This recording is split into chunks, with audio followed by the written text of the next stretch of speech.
Look at a map of the world today.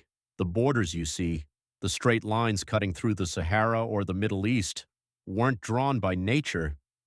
They were drawn by people in rooms thousands of miles away, often with nothing but a ruler and a complete lack of local knowledge.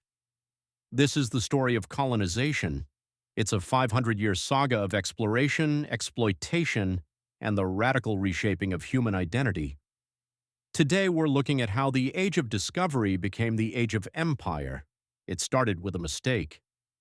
Christopher Columbus was looking for a shortcut to the spices of Asia and bumped into the Americas instead. At first, it was about the three G's: gold, God, and glory.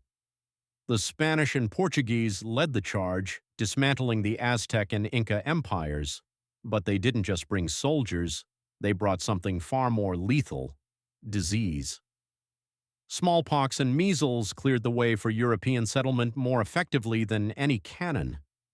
This era birthed the Columbian Exchange, the massive transfer of plants, animals, and ideas between the Old and New Worlds. Think tomatoes in Italy and horses in the Americas. In the 17th century, colonization went corporate. Organizations like the British East India Company weren't just businesses. They had their own armies, their own navies, and the power to coin money. In North America, the British and French fought over fur and tobacco. In the Caribbean, sugar became white gold, fueled by a brutal system of enslaved labor from Africa.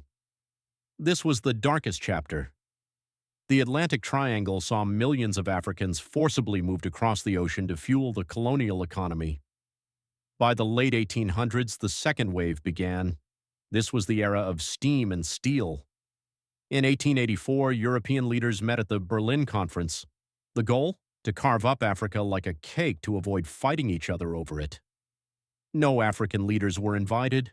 By 1900, 90% of Africa was under European control.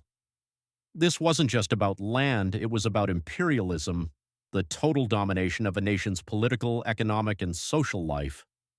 After World War II, the civilizing mission argument fell apart. The 1950s and 60s saw a massive wave of decolonization. India gained independence in 1947. Ghana became the first sub-Saharan colony to break free in 1957. But drawing a new line on a map doesn't erase centuries of history. We live in a post-colonial world, but the echoes are everywhere. It's in the languages we speak, our legal systems, and the global wealth gap. Colonization was a period of incredible trauma, but also one that connected the globe in ways that make our modern life possible. Understanding it isn't about guilt, it's about context. It's about knowing why the world looks the way it does.